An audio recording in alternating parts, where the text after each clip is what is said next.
Slovakia का visit visa आप Pakistani passport पर किस तरीके से हासिल कर सकते हैं। अगर आप कम बजट में शेंगन कंट्रीज में ट्रैवल करना चाह रहे हैं तो आप स्लोवाकिया का विजिट वीजा पाकिस्तानी पासपोर्ट पर हासिल कर सकते हैं। अस्सलाम वालेकुम, welcome to my YouTube channel visa consultant blogs. Visa consultant blog साथ मैं हूं आपका दोस्त ज़ीशान सदीक। अगर अभी तक आपने हमारा यूट्यूब चैनल सब्सक्राइब नहीं किया तो आपसे रिक्वेस्ट है हमारा यूट्यूब चैनल सब्सक्राइब कर लें और साथ में बेल आइकन लाजमी प्रेस कीजिएगा ताकि आने वाला जो भी व्लॉग हो, वीजा इन्फॉर्मेशन हो, वो आपके पास टाइम बाय टाइम पहुंच सके। आज के इस व्लॉग में हम बात करेंगे स्लोवाकिया विजिट वीजा के बारे में। उसके रिक्वायर्ड डॉक्यूमेंट्स क्या है, उसकी फीस कितनी है और उसके लिए डॉक्यूमेंट्स आप कहां पर सबमिट करवाते हैं। क्योंकि स्लोवाकिया की एम्बेसी पाकिस्तान में वाकया नहीं है तो कौन सी एम्बेसी उसको डील करती है।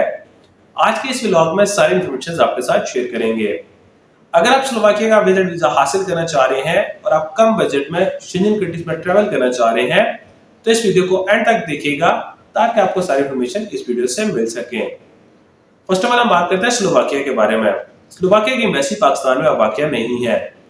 अगर आप स्लोवाकिया का विजिट वीजा हासिल करना चाह रहे हैं तो उसको जो एम्बेसी डील करती है, चेक रिपब्लिक की एम्बेसी उसको डील करती है। और अगर बात की जाए स्लोवाकिया के करीब तरीन कौन से कंट्रीज हैं, उसमें पोलैंड है, ऑस्ट्रिया है, चेक रिपब्लिक और हंगरी शामिल है। अगर आपका पास स्लोवाकिया का विजिट वीजा होता है तो बाकी जितने भी शेंगन कंट्रीज हैं आप उनमें ट्रैवल कर सकते हैं।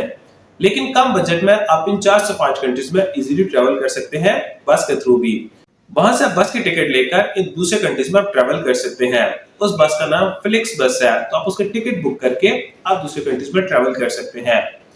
इसमें फर्स्ट स्टेप में हम आपको बताएंगे कि स्लोवाकिया की अपॉइंटमेंट आप किस तरीके से बुक करते हैं। स्लोवाकिया की अपॉइंटमेंट आपको बुक करने के लिए VFS ग्लोबल यानी जेरिज वेबसाइट की जाकर आपको वहां से अपॉइंटमेंट बुक करनी पड़ती है। क्योंकि चेक रिपब्लिक की एम्बेसी में आपको डायरेक्ट एक्सेस नहीं होता तो चेक रिपब्लिक का भी जो ऑथराइज्ड ड्रॉप बॉक्स है वो जेरिज सेंटर ऑथराइज्ड ड्रॉप बॉक्स है। आपको VFS ग्लोबल की वेबसाइट से वहां से जाकर अपॉइंटमेंट बुक करनी पड़ती है। करने के लिए आपके पास पासपोर्ट, ID कार्ड और सारी डिटेल्स आप उसमें ऐड करके और पेमेंट करके आप स्लोवाकिया की अपॉइंटमेंट बुक कर सकते हैं। अपॉइंटमेंट बुक होने के बाद आपको एक डेट मिल जाती है। उस डेट पे आपने जेरिज सेंटर में जाके अपने डॉक्यूमेंट सबमिट करवाने होते हैं। इसमें सी टाइप वीजा होता है, short term visa, short term visit visa उसको कहा जाता है। और अब हम सेकंड स्टेप में आपको बताते हैं फाइल रेडी करने के लिए आपको कौन से डॉक्यूमेंट्स चाहिए होते हैं। फाइल रेडी करने के लिए आपका पासपोर्ट आपका 6 मंथ वैलिड होना चाहिए और एक ब्लैंक पेज होना चाहिए। उसके बाद आप कहते हैं 2 पिक्चर्स व्हाइट बैकग्राउंड के साथ और 6 मंथ से पुरानी पिक्चर एक्सेप्टेबल नहीं होती। 35 बाय 45 जो एक्सटेंड साइज है शेंगन कंट्रीज के लिए। ID कार्ड की कॉपी, ID कार्ड का फ्रंट और बैक A4 पेज प्रिंट होना चाहिए। आपकी FRC फैमिली रेजिस्ट्रेशन सर्टिफिकेट और अगर आप न्यूली मैरिड हैं अपना MRC यानी निकाहनामे की कॉपी भी साथ में अटैच कर सकते हैं। उसके बाद आपके आती हैं पासपोर्ट कॉपीज। पासपोर्ट का फर्स्ट पेज, सेकंड पेज और ऑल यूज पेजेस की कॉपीज आती हैं। या तो इसके ऊपर वीजा स्टिकर है या इमिग्रेशन की नोट की स्टैंप्स लगी हुई हैं, वो सारी आपको कॉपीज करवानी पड़ती हैं। प्रीवियस पासपोर्ट की भी आपको कॉपीज करवानी पड़ती हैं अगर आपका कोई प्रीवियस पासपोर्ट है। उसके बाद आपके आते हैं टैक्स डॉक्यूमेंट्स जिसमें आपका FPR NTN और लास्ट 2 से 3 साल के आपके टैक्स रिटर्न्स आते हैं। सोर्स ऑफ इनकम, अगर आप एम्प्लॉय हैं तो एम्प्लॉय का एम्प्लॉयमेंट लेटर, NOC और लास्ट 3 मंथ के सैलरी स्लिप्स। और अगर आप गवर्नमेंट एम्प्लॉय हैं तो गवर्नमेंट एम्प्लॉय के लिए ex Pakistan leave letter, salary slips और गवर्नमेंट एम्प्लॉय कार्ड चाहिए होता है। और अगर आप फ्रीलांसिंग करते हैं तो फ्रीलांसिंग के लिए एफिडेविट ऑफ फ्रीलांसिंग लगाना पड़ता है। और अगर आप रिटायर्ड हैं, किसी गवर्नमेंट महकमे से आप रिटायर्ड हैं, उसमें आपको रिटायरमेंट लेटर और लास्ट 6 मंथ की पेंशन की बुक की कॉपीज आपको साथ में अटैच करनी पड़ती हैं। और अगर बात की जाए अगर आप स्टूडेंट हैं तो स्टूडेंट के लिए leave application certificate, leave application letter जो आपको स्कूल, कॉलेज या यूनिवर्सिटी से आपको स्कूल लीव एप्लीकेशन सर्टिफिकेट मिलता है, लेटर मिलता है, वो आप अपनी फाइल में अटैच कर सकते हैं। और इसके बाद आपको स्टूडेंट कार्ड उसमें ऐड करना पड़ता है। स्टूडेंट कार्ड की कॉपी A4 पेज साइज पे है। और अगर आप बिजनेस करें, बिजनेस मैन के लिए बिजनेस लेटर साइज स्टैम्प के साथ, business visiting card, business FPR NTN, business tax returns, business chamber certificate, business chamber card और लास्ट 6 मंथ की बैंक स्टेटमेंट चाहिए होती है। अगर आपका चैम्बर सर्टिफिकेट या चैम्बर कार्ड नहीं बना हुआ तो वो ऑप्शनल होता है। अगर आपके पास है तो अपनी फाइल में अटैच कर सकते हैं, अदरवाइज बनवाने की जरूरत नहीं होती। लास्ट 6 मंथ की बैंक स्टेटमेंट का फर्स्ट पेज, लास्ट पेज और बैंक लेटर बैंक से साइन और स्टैम्प होना चाहिए, तब आपकी बैंक स्टेटमेंट एक्सेप्टेबल होती है। और जहां तक बात रही बैंक स्टेटमेंट में बैलेंस कितना होना चाहिए स्लोवाकिया का विजिट वीजा हासिल करने के लिए, स्लोवाकिया का विजिट वीजा हासिल करने के लिए मिनिमम 10 से 12 लाख आपके अकाउंट में होना चाहिए, लेकिन वो बैलेंस वेल मेंटेन हो।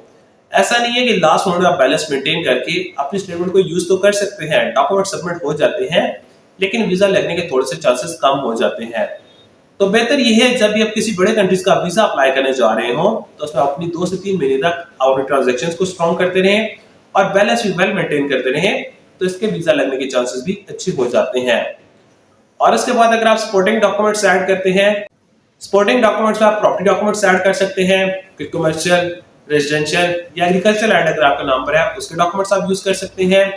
और अगर कोई रेंटल इनकम आपके अकाउंट में आ रही है तो रेंटल एग्रीमेंट भी आप अपनी फाइल में अटैच कर सकते हैं, क्रेडिट कार्ड की बैंक स्टेटमेंट भी यूज कर सकते हैं।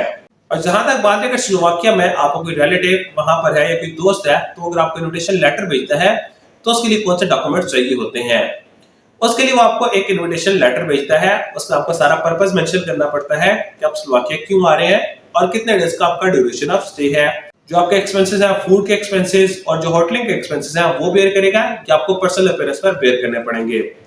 उनके पासपोर्ट की कॉपी चाहिए होती है। अगर वो पाकिस्तान से हैं तो उसमें यह है कि उनके पास जो लीगल रेजिडेंसी है जैसे पीआर है या जो भी उनके पास लीगल डॉक्यूमेंट्स होते हैं, वर्क वीजा, वो उनको अपनी फाइल के साथ देने पड़ते हैं। और उसके बाद लास्ट 3 मंथ की सैलरी स्लिप्स, और अगर उनका स्लोवाकिया में बैंक अकाउंट है तो अपनी लास्ट 3 मंथ या 6 मंथ की अपनी बैंक स्टेटमेंट भी प्रोवाइड कर सकते हैं।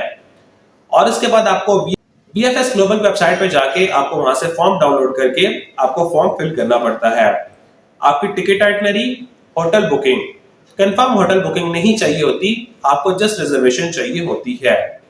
और उसके बाद आपको travel health insurance, Covid plus travel health insurance जो $30,000 को कवर करने वाली ट्रैवल हेल्थ इंश्योरेंस होनी चाहिए, Covid vaccination card, polio card, और इसमें पुलिस क्लियरेंस सर्टिफिकेट भी अटैच कर सकते हैं।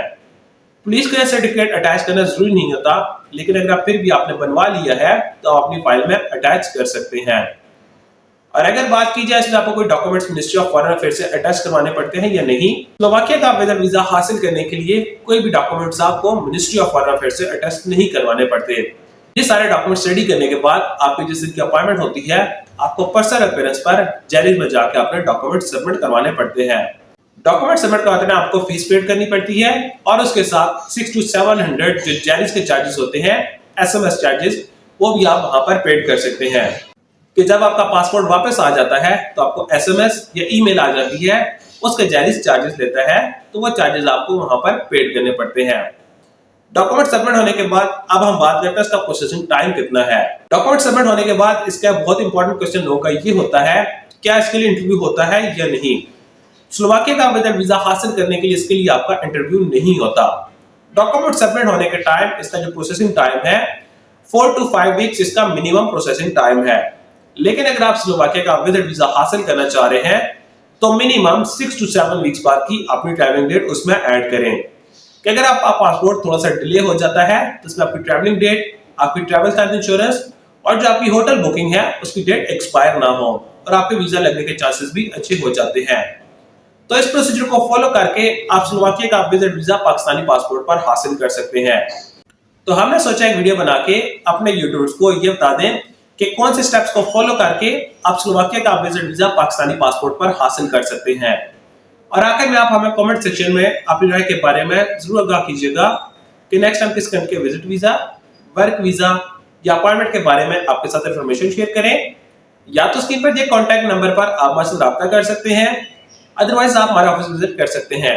Kamal express and hotels private limited, Islamabad D Chowk हमारा ऑफिस है, तो आप हमारा ऑफिस विजिट कर सकते हैं ताकि हम आपको ट्रैवल से रिलेटेड बेस्ट सर्विसेज प्रोवाइड कर सकें। Thank you so much.